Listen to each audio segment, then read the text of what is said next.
Assalamualaikum warahmatullahi wabarakatuh. Perkenalkan, nama saya Wan, NIM 051. Di sini saya akan membahas mengenai dasar-dasar intervensi psikologi. Terdapat 8 tema pembahasan. Yang pertama, historical overview of psychological prevention. Intervensi atau interventing merupakan kata yang berasal dari bahasa Latin yang berarti coming between, yang memiliki arti yang datang di antara. Intervensi secara umum berarti usaha untuk mengubah kehidupan yang sedang berjalan dengan cara tertentu. Jika dikaitkan dengan psikologi, intervensi psikologi merupakan upaya perencanaan perubahan dengan fungsi-fungsi psikologi yang tidak sehat. Hal ini diupayakan agar fungsi psikologi yang tidak sehat tersebut menjadi lebih baik dan menjadi sehat. Intervensi psikologi merupakan sebuah campur tangan di mana perubahan yang akan dilakukan tidak hanya dari diri sendiri, melainkan adanya campur tangan dari orang lain. Selanjutnya, sejarah intervensi psikologi. Masa awal yaitu pada tahun 1850 sampai 1899. Di sini yang menjadi pusat perhatian Kraepelin adalah pada klasifikasi psikosis. Yang lainnya mencari teknik penanganan penderita neurotik seperti sugesti dan hipnotis. Terutama Jean Carcot yang mendapat penghargaan luas karena menangani penderitaan histeria dengan simptom fisik misalnya kebutaan dan kelumpuhan yang tidak jelas akar fisiknya. Ia adalah ahli demonstrasi klinis dramatik dengan pasien-pasien yang dihipnotis. Bahkan ia lebih tepat disebut sebagai seorang ahli hipnotis daripada histeria. Kemudian kolaborasinya antara Breuer dan Sigmund Freud terjadi, di mana pada tahun 1890-an menangani pasien seorang gadis yang diberi nama Anna O yang didiagnosa mengidap histeria. Kemudian menuju abad modern yaitu pada tahun 1900 sampai 1916. Beberapa ahli yang berusaha membuat pembaruan-pembaruan antara lain Clifford Birds masuk rumah sakit karena mengalami gangguan depresi yang berat. Sewaktu ia ditangani di rumah sakit, ia pun mengalami fase manik dan mulai membuat catatan eksperimennya. Ketika ia bebas dari simptom manik depresi, ia dinyatakan bebas, tapi pembebasan ini tidak mengurangi semangatnya untuk menulis sebuah buku mengenai penyalahgunaan rumah sakit terhadap gangguan mental dan membangun gerakan masyarakat untuk menentang penyalahgunaan itu. Pada tahun 1908 terbitlah bukunya yang berjudul A Mind That Found Itself yang melahirkan gerakan kesehatan mental di Amerika Serikat. Kemudian kita akan bertemu dengan Lester Whitmore, terutama sebagai seorang yang pertama kali mendirikan klinis psikologi pada tahun 1912 dalam lingkungan Universitas Pennsylvania. Juga William Haley penting dicatat sebagai orang pertama yang mendirikan klinik bimbingan anak di Chicago pada tahun 1909.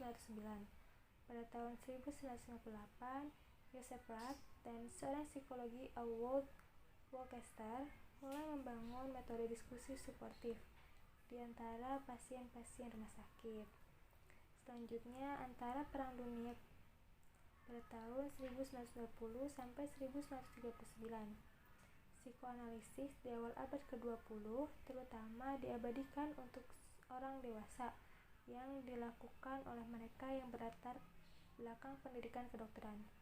Freud berpendapat bahwa psikoanalisis tidak memerlukan pendidikan kedokteran.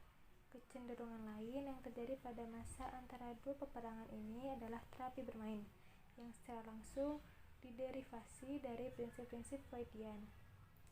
Terapi bermain secara esensial merupakan teknik menilai kekuatan kuratif, melepaskan kecemasan atau dendam melalui permainan ekspresif. Pada tahun 1928, Anna Freud, anak dari Sigmund Freud, yang terkenal menguraikan salah satu metode terapi bermain yang berasal dari prinsip-prinsip psikoanalitik.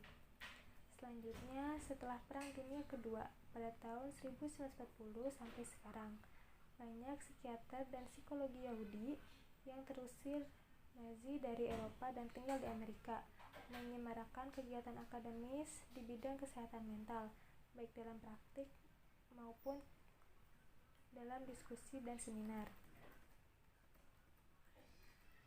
Situasi itu lebih mendekatkan hubungan psikiatri dengan psikolog, sehingga lebih intensif dan ekstensi, saling berbagi ilmu, apresiasi, dan kerja, terutama menyangkut psikoanalisis sebagai gagasan Freud.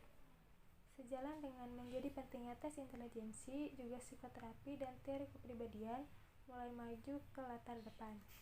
Pada tahun 1946, Alexander dan French menerbitkan buku yang menyangkut psikoanalisis yang lebih singkat. Pada tahun 1950, Dollar dan Miller menerbitkan Personality and Psychotherapy yang sering dianggap sebagai terjemahan psikoanalitik pada bahasa teori belajar. Yang kiranya sangat penting untuk dipahami adalah bahwa tahun-tahun berikutnya lahir banyak bentuk terapi. Yang lebih kecil ialah terapi-terapi dengan keperluan khusus dengan waktu yang lebih singkat. Misalnya, Rawls mengajukan Gestalt terapi pada tahun 1951. Jung pada tahun 1952 mengemukakan logoterapi dan hubungannya dengan teori eksistensial.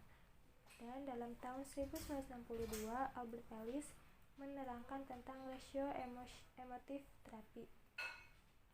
Pada tahun 1961, Eric Berne mengajukan transaksional analisis atau TA.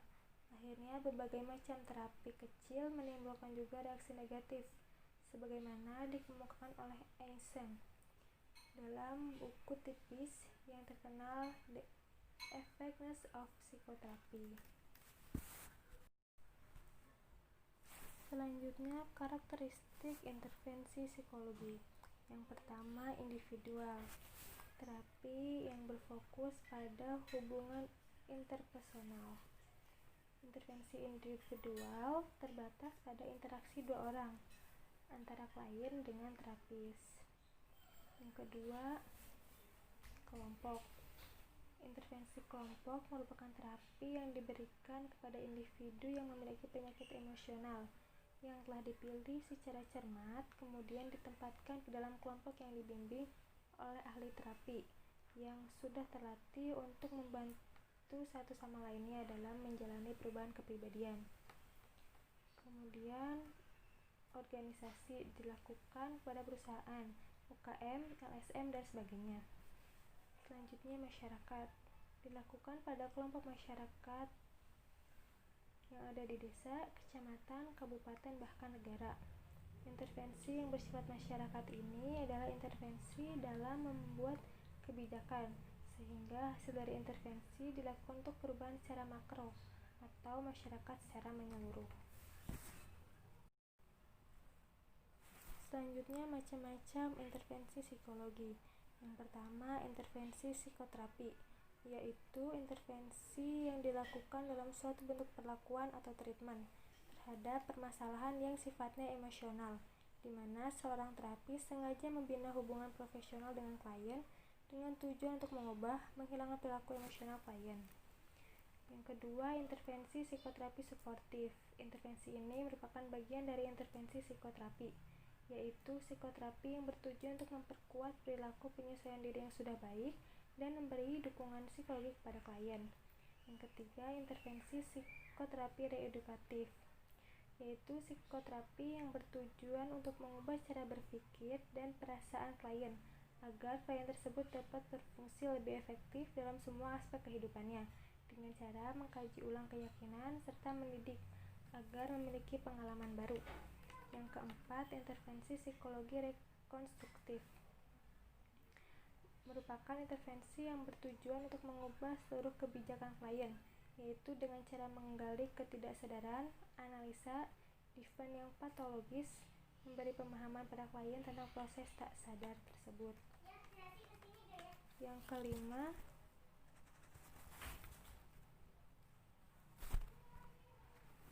intervensi behavioral, yaitu sebuah intervensi yang bertujuan untuk memodifikasi perilaku maladaptif, baik langsung dari segi kognisi, emosi, dan sosiologis.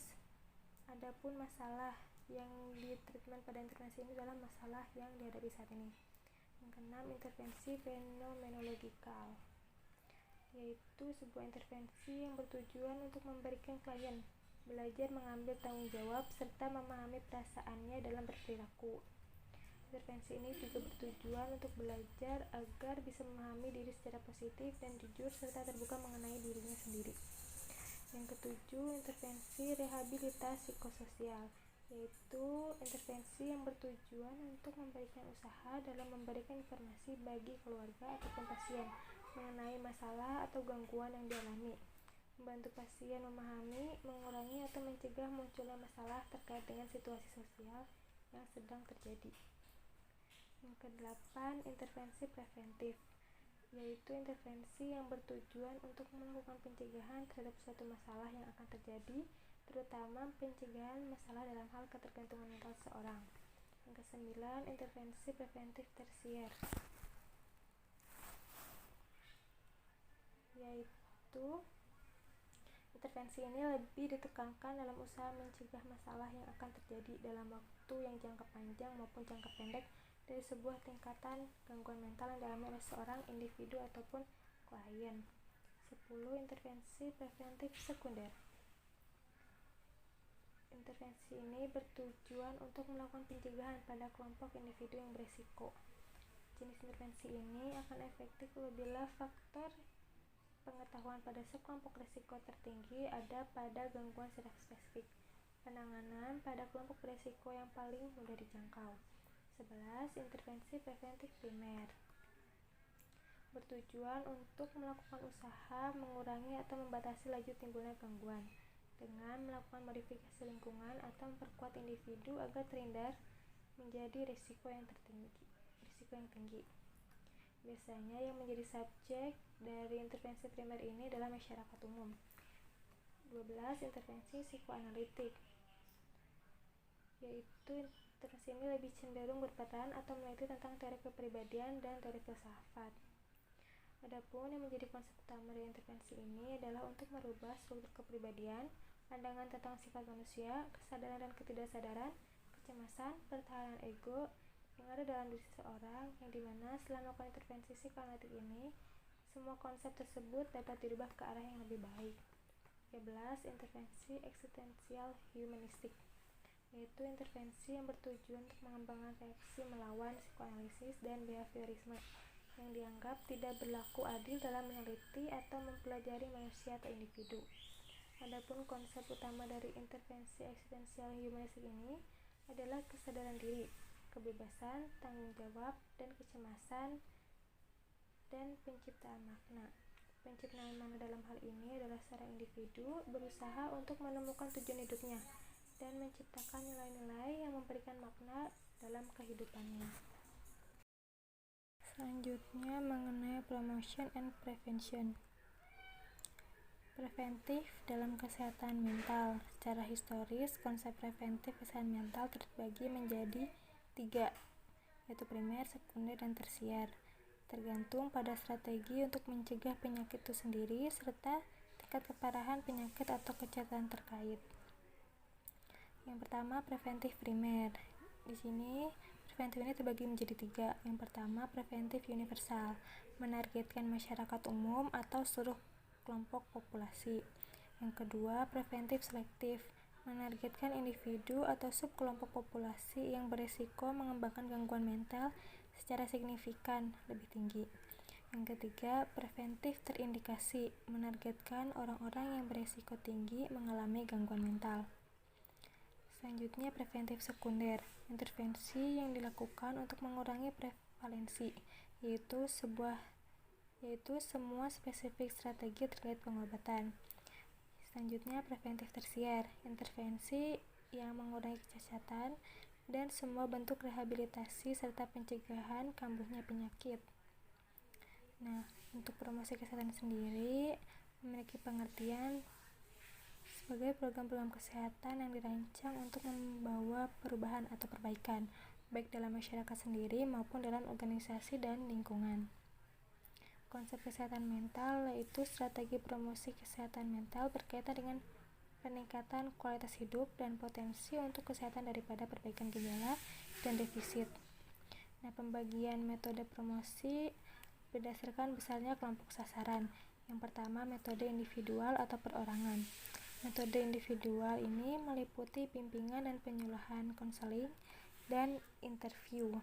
Yang kedua, metode massa. Metode massa meliputi diskusi elektronik, majalah, sosial media, poster, dan spanduk. Yang ketiga, metode kelompok besar dan kecil. Kelompok besar yaitu semua kelompok penyuluhan dengan jumlah peserta sasaran lebih dari 15 orang. Kemudian kelompok kecil adalah sasaran promosi kesehatan yang terdiri dari kurang dari 15 orang. Selanjutnya, hubungan preventif dengan promosi kesehatan mental. Preventif berkaitan dengan menghindari penyakit, sedangkan promosi adalah tentang meningkatkan kesehatan dan kesejahteraan. Penting untuk menargetkan aspek positif dari kesehatan mental bersama dengan mendeteksi penyakit. Unsur preventif dan promosi bisa jadi hadir dalam program yang sama dan memiliki arti perbedaan untuk dua kelompok sasaran populasi. Dengan demikian, kedua pendekatan terkadang melibatkan kegiatan yang serupa tetapi menghasilkan hasil yang berbeda. Selanjutnya, kita akan membahas mengenai rehabilitasi. Definisi rehabilitasi yaitu restorasi, perbaikan atau pemulihan pada normalitas atau pemulihan menuju status yang paling memuaskan terhadap individu yang pernah menderita satu penyakit mental. Tujuan rehabilitasi sendiri adalah membantu mencapai kemandirian optimal secara fisik, mental, sosial, vokasional, dan ekonomi sesuai dengan kemampuannya. Jenis-jenis rehabilitasi. Yang pertama, rehabilitasi medis. Individu yang mengalami gangguan-gangguan dalam koordinasi gerak, komunikasi, sensorik motor, dan penyesuaian sosial. Yang kedua, rehabilitasi pendidikan. Individu yang membutuhkan layanan khusus dalam bidang pendidikan. Yang ketiga, ada rehabilitasi sosial. Meningkatkan kemampuan bersosialisasi dan mencegah penurunan kemampuan bersosialisasi.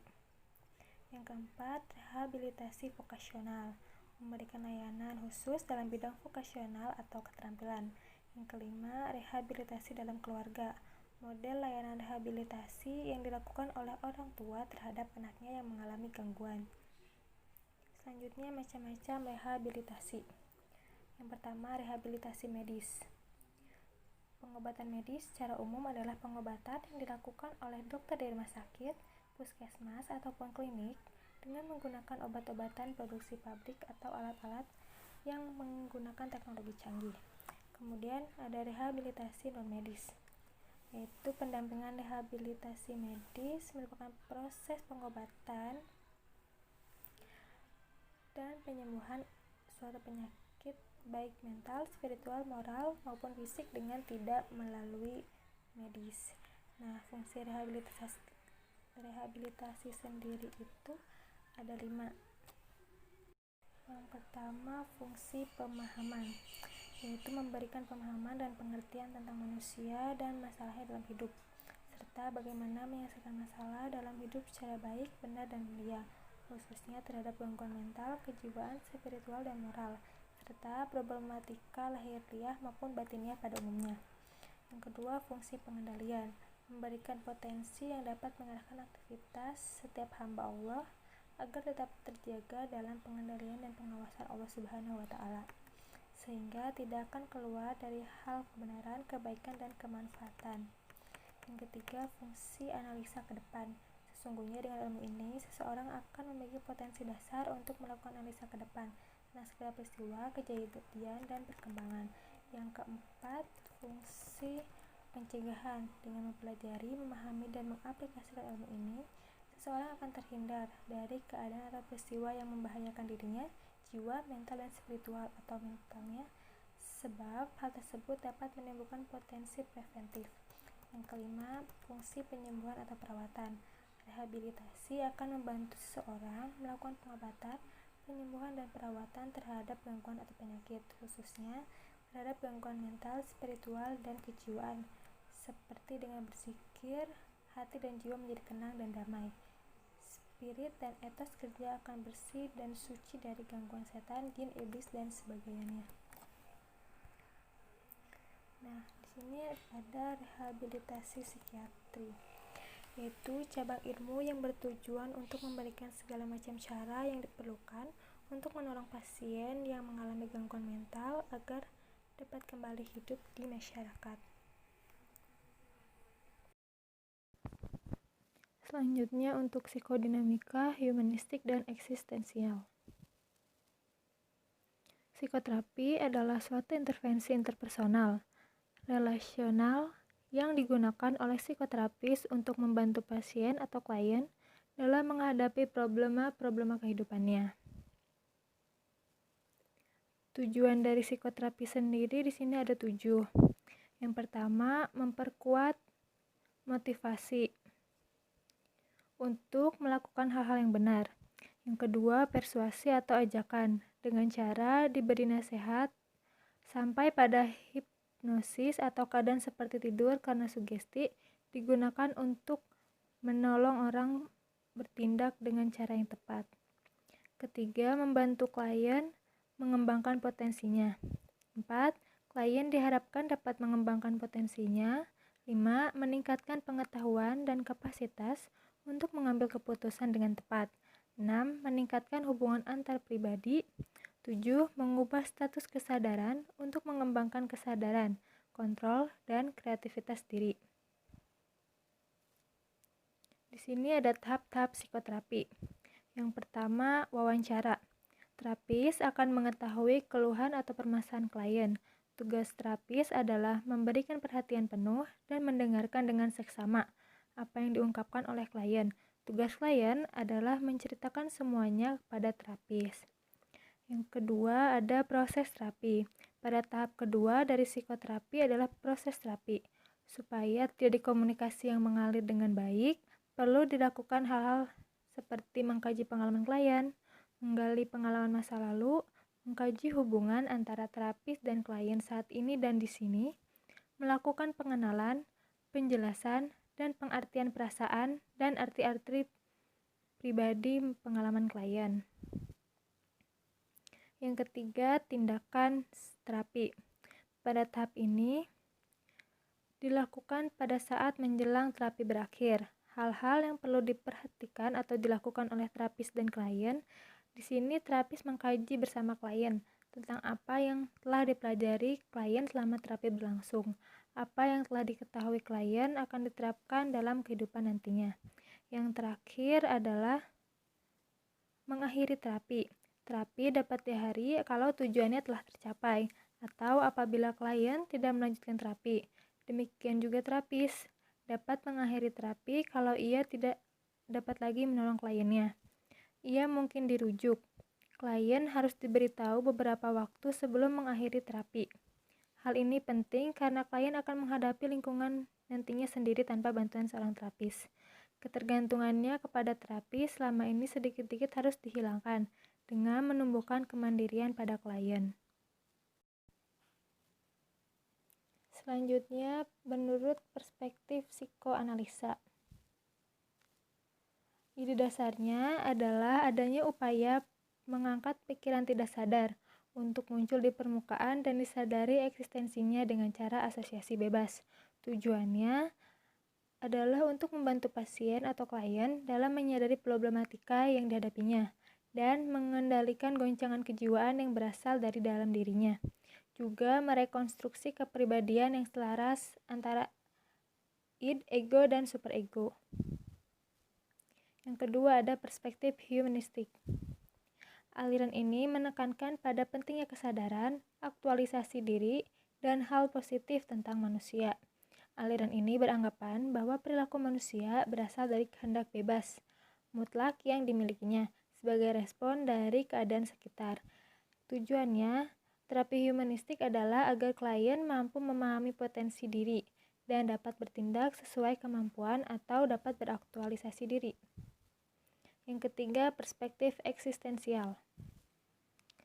Secara filosofis, eksistensialisme memandu agar manusia menjadi dirinya sendiri, mengalami individualitasnya. Eksistensial berarti berdiri sendiri sebagai diri sendiri. Kontribusi pendekatan eksistensial dapat dalam psikoterapi juga menganalisis mengenai hubungan manusia dengan manusia lain, penyesuaian diri, kesadaran diri, perhubungan diri secara khas hadir dalam diri manusia, serta bermakna diri dalam dimensi spiritual. Selanjutnya mengenai psikoterapi dengan pendekatan behavior kognitif dan humanistik. Yang pertama, psikoterapi dengan pendekatan behavior. Terapi tingkah laku yang merupakan penerapan aneka ragam teknik dan prosedur yang berakar pada berbagai teori tentang belajar. Tujuannya adalah untuk memperoleh tingkah laku baru dan penghapusan tingkah laku yang maladaptif, serta memperkuat dan mempertahankan perilaku yang diinginkan. Teknik yang dipakai dalam terapi perilaku menurut Masters ada 8. Yang pertama, relaksasi. Yang kedua, pengebalan sistematik. Yang ketiga, latihan kepekaan. 4. Peniruan melalui model. 5. Conditioning aktif. 6. Penguasaan diri. 7. Kejenuhan. Dan yang terakhir, conditioning melalui penolakan. Nah, psikoterapi dalam pendekatan behavior. Yang pertama, di sini itu ada beberapa metode. Nah, yang pertama mengenai desentiasisasi sistematik. Merupakan perpaduan dari beberapa teknik seperti memikirkan sesuatu, relaksasi, dan membayangkan sesuatu. Dalam pelaksanaannya, konselor berusaha menanggulangi ketakutan maupun kecemasan yang dihadapi konseli, yaitu dengan teori pengkondisian klasik, maka respon-respon yang tidak dikehendaki dapat dihilangkan dengan cara bertahap. Cara yang digunakan dalam psikoterapi ini yaitu keadaan santai, memberikan stimulus yang dapat menimbulkan kecemasan, kemudian dipasangkan dengan stimulus yang dapat menimbulkan keadaan santai, dan itu dapat dilakukan secara berulang-ulang, sehingga stimulus yang semula menimbulkan kecemasan hilang secara berangsur-angsur. Yang kedua adalah terapi implosif dan pembanjiran. Terapi ini dilakukan dengan cara klien diberi stimulus penghasil kecemasan secara berulang-ulang dan terapis berusaha mempertahankan kecemasan klien. Pada teknik ini, jika seseorang berulang-ulang dihadapkan dengan situasi penghasil kecemasan dan konsekuensi-konsekuensi yang menakutkan tidak muncul, maka kecemasan akan tereduksi atau terhapus. Yang ketiga, latihan asertif, yaitu teknik dalam konseling behavioral yang menitikberatkan pada kasus yang mengalami kesulitan dalam perasaan yang tidak sesuai dalam kenyataannya. Sebagai contoh, ingin marah tapi tetap berespon manis. Nah, kesulitan berkata tidak, sukar menyatakan cinta dan respon positif. Maka, mereka yang sopan berlebihan hingga dapat dimanfaatkan oleh orang lain dan selalu merasa tidak mempunyai hak untuk menyatakan pendapat dan pikirannya. Latihan asertif ini mengajak konselor untuk berusaha memberikan keberanian kepada klien dalam mengatasi kesulitan yang ia hadapi. Terapi ini dilakukan dengan role play atau bermain peran. Yang keempat, terapi aversi. Digunakan untuk meredakan perilaku yang tidak diinginkan dengan cara menyajikan stimulus yang tidak menyenangkan sehingga perilaku yang tidak diinginkan tidak muncul. Stimulus yang tidak menyenangkan diberikan secara bersamaan dengan munculnya perilaku yang tidak diinginkan. Stimulus aversi biasanya berupa hukuman dengan sengatan listrik atau pemberian ramuan yang membuat mual. Perilaku yang dapat dimodifikasi dengan teknik ini adalah perilaku maladaptif seperti merokok, obsesi kompulsif, penggunaan zat adiktif, dan penyimpangan seksual. Yang kelima adalah kontrol diri. Teknik yang menekankan suatu aktivitas coping respon dari klien yang memungkinkan seseorang mengontrol dalam situasi-situasi problematikanya. Contohnya, digunakan untuk seseorang yang overweight, yang ingin mengontrol tingkah laku makanya. Seorang yang kecanduan alkohol yang berusaha mengontrol dirinya agar tidak terus-terusan meminumnya. Yang terakhir yaitu modeling. Modeling yaitu pemberian contoh. Dengan pemberian contoh, konseli akan belajar dari tingkah laku orang lain yang menjadi objek.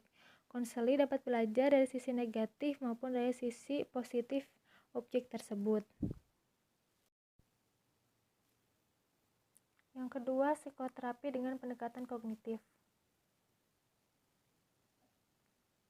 yaitu teori kepribadian yang menyatakan bahwa orang-orang merespon kejadian di kehidupan mereka melalui kombinasi respon-respon kognitif, afektif, motivasi, dan perilaku. Namun, pada terapi ini spesifiknya pada sistem kognitif. Tujuannya adalah menyesuaikan pemrosesan informasi dan memulai perubahan positif dalam seluruh sistem dengan bertindak melalui sistem kognitif. Strategi dalam psikoterapi dengan pendekatan kognitif. Yang pertama, kolaboratif empiris, melibatkan sebuah usaha kolaborasi antara klien dan terapis untuk menggali interpretasi dan berusaha untuk memodifikasinya. Yang kedua, guide discovery, strategi yang diarahkan untuk menemukan hal-hal yang menyusup melalui kesalahan persepsi dan keyakinan pasien saat ini dan menghubungkannya dengan kesamaan-kesamaan pengalaman di masa lalu. Nah, untuk teknik-teknik terapi kognitif sendiri di sini ada 6. Yang pertama, teknik restrukturisasi kognisi. Nah, pada terapi ini terapis berupaya untuk memfasilitasi klien dalam melakukan pengamatan terhadap pemikiran dan perasaan yang muncul. Teknik ini dimulai dengan cara memperluas kesadaran diri dan pengamatan perasaan dan pemikiran yang mungkin muncul. Yang kedua, teknik penemuan fakta-fakta. Perawat jiwa atau terapis mencoba memfasilitasi klien agar membiasakan menuangkan pikiran-pikiran abstraknya secara konkret dalam bentuk tulisan untuk memudahkan menganalisisnya. Yang ketiga, teknik penemuan alternatif. Banyak klien melihat bahwa masalah terasa sangat berat karena tidak adanya alternatif pemecah lagi. Khusus pada pasien depresi dan percobaan bunuh diri, latihan menemukan dan mencari alternatif-alternatif pemecahan masalah klien bisa dilakukan antara klien dengan bantuan perawat. Klien dianjurkan untuk menuliskan masalahnya, mengurutkan masalah-masalah paling ringan dulu, kemudian mencari dan menemukan alternatifnya. Yang keempat, katastropik. Nah, teknik ini dikenal juga sebagai teknik bila dan apa. Hal ini meliputi upaya menolong klien untuk melakukan evaluasi terhadap situasi di mana klien mencoba memandang masalahnya secara berlebihan. Dari situasi alamiah untuk melatih beradaptasi dengan hal terburuk dengan apa-apa yang mungkin terjadi. Yang kelima, reframing adalah strategi dalam merubah persepsi klien terhadap situasi atau perilaku. Hal ini meliputi memfokuskan terhadap sesuatu atau aspek lain dari masalah atau mendukung klien untuk melihat masalahnya dari sudut pandangnya saja. Yang kelima, thought stopping.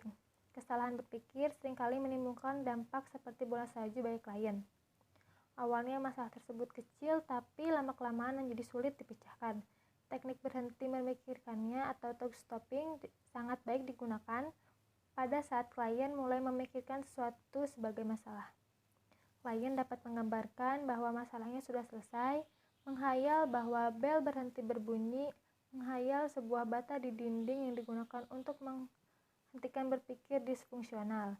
Untuk memulainya, klien diminta untuk menceritakan masalahnya dan mengatakan rangkuman masalahnya dalam hayalannya. Yang kelima, learning new behavior with modeling. Modeling adalah strategi untuk merubah perilaku baru dalam meningkatkan kemampuan dan mengurangi perilaku yang tidak dapat diterima.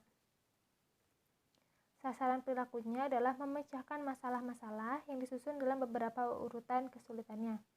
Kemudian, klien melakukan observasi pada seseorang yang berhasil memecahkan masalah yang serupa dengan klien dengan cara memodifikasi dan mengontrol lingkungannya. Setelah itu, klien meniru perilaku yang dijadikan model. Awalnya, klien melakukan pemecahan secara bersama dengan fasilitator. Selanjutnya, klien mencoba memecahkan masalahnya sendiri dengan pengalaman yang diperoleh selama bersama fasilitator. Yang ketiga, psikoterapi dengan pendekatan humanistik.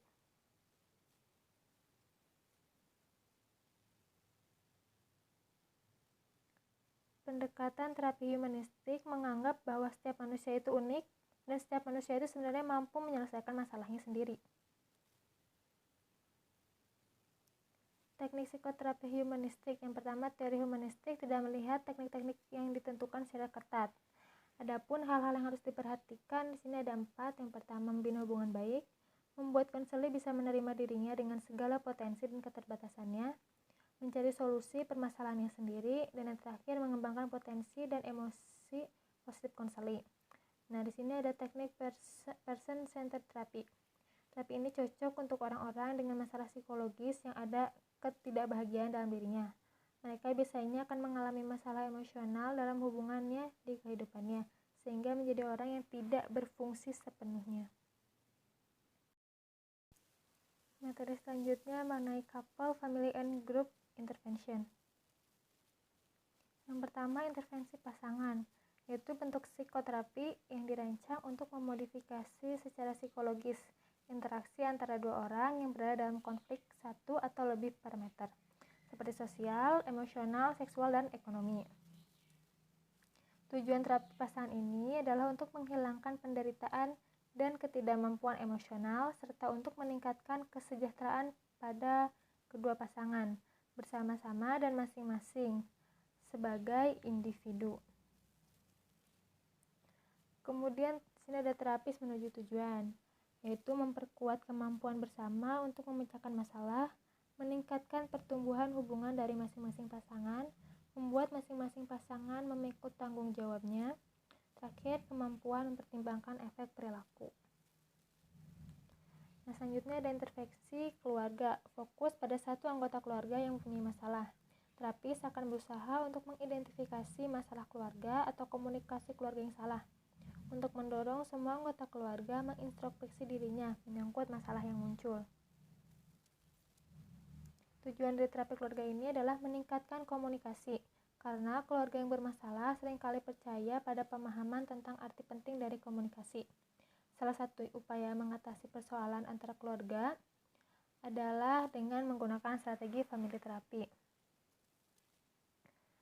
Yang ketiga ada intervensi kelompok, terapi yang diberikan kepada individu yang memiliki sebuah penyakit emosional, yang mana telah dipilih secara cermat terlebih dahulu, yang kemudian ditempatkan ke dalam kelompok yang mana dipimpin oleh ahli terapi, yang sudah terlatih untuk bisa membantu satu sama lainnya agar dapat menjalani perubahan kepribadian. Nah, faktor-faktor terapeutik dalam terapi kelompok. Yang pertama ada universalitas. Klien dengan masalah psikologis percaya bahwa tidak ada seorang pun yang memiliki masalah yang sama dengannya. Mereka tidak menyadari persamaan masalah, gejala, dan diagnosis mereka. Klien akan merasa sangat gembira jika dalam kelompok terapi menemukan masalah-masalah yang serupa dengan masalah yang dimilikinya. Yang kedua, kohesivitas kelompok. Mengacu pada perasaan saling terhubung antara masing-masing anggota kelompok, yang ditandai oleh perasaan kehangatan, kepercayaan, penerimaan, rasa memiliki, dan nilai di antara masing-masing anggota kelompok. Yang ketiga, pembelajaran interpersonal. Di dalam kelompok, hal yang paling penting dari terapi kelompok adalah menganggap bahwa masalah interpersonal merupakan hal yang paling pertama menjelaskan alasan klien untuk melakukan terapi, dan kecenderungan interpersonal yang sama akan tampak dalam kelompok, serta pelajaran yang diperoleh melalui interaksi dengan sama anggota kelompok akan diterapkan ke kehidupan klien di luar kelompok terapi. Yang keempat, mikrokosmos sosial.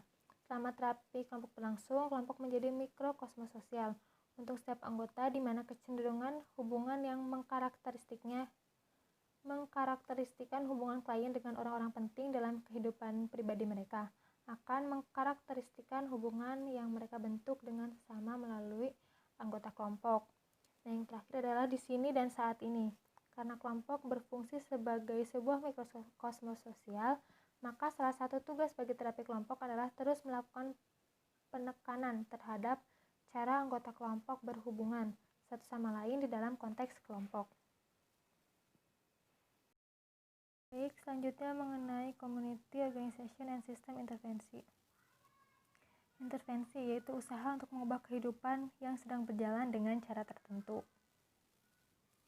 Komunitas yaitu sekelompok sosial dari berbagai organisme yang pada dasarnya mempunyai habitat serta ketertarikan atau kesukaan yang sama. Yang ketiga ada organisasi, yaitu struktur pembagian kerja dan struktur tata hubung antara sekelompok orang pemegang posisi yang bekerja sama secara tertentu untuk bersama-sama mencapai tujuan tertentu. Nah, permasalahan komunitas di sini ada beberapa macam. Yang pertama kejahatan, masalah kesehatan mental, pendidikan tertinggal, penderitaan dan penindasan maupun hilangnya rasa berdaya.